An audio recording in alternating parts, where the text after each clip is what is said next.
Which is better, local versus Korean sunscreen? I-compare natin tong Korean sunscreen versus local sunscreen. So this is from Skin 1004 Tone Brightening Tone Up Sunscreen. And this is from Adorn Premium Tinted Sunscreen. Pakilamos ko lang guys, and naglagay lang ako ng moisturizer. So ayan yung skin ko. If I'm not mistaken, chemical sunscreen to. And this one is physical sunscreen. So this one finger method. Ayan, finger method. Dito, side, left side. And this one naman is sa Adorn, one finger method din. So makikita nyo, ito medyo whitish yung ano niya, diba? Ito naman medyo, may tint talaga.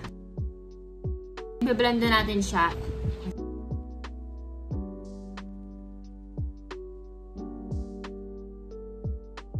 Ayan yung Adorn, madali lang siyang i-blend. Dito naman, ito nahihirapan ako mag-blend dito eh. Tsaka may white cast to eh, kaya bumili na ako ng bago kasi, girl, bakit magsusuffer ka pa, diba? Kung pwede ka lang bumili ng bago. Ayan. One finger method ko pa lang. So, ayan guys, yung difference. Ito yung sa right side ko is Adorn. So, ilalagay ulit natin siya. Build up coverage. Ayan, pag nag-build up ka, buildable yung ano, yung sa Adorn. Maganda siya din. And wala rin palang fragrance to.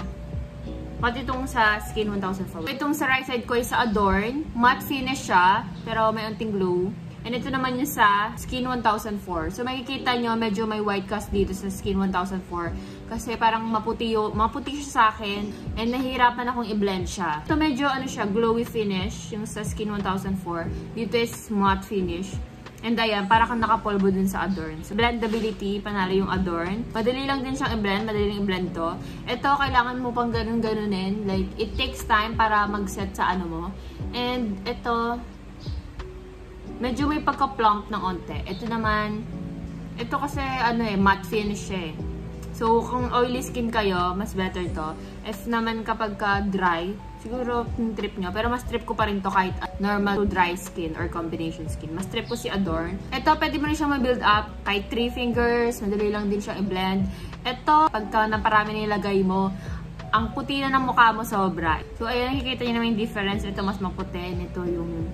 Ito, kamatch lang din ng leg ko. Hindi ako nalagay sa leg, guys, by the way. All in all, ang panalo ay itong local products from Adorn. Mas better yung Adorn sunscreen. So, ayan, kita nyo naman. And dito yung... Ito medyo, ano pa, oh, glow finish. Ayan, oh, medyo parang oily ang atake mo dyan, sis. Ito, matte. May konting glow lang. So, yun lang, guys. Sana nakatulong itong pag-review ko. So, don't forget to like, comment, and subscribe to my channel. Bye!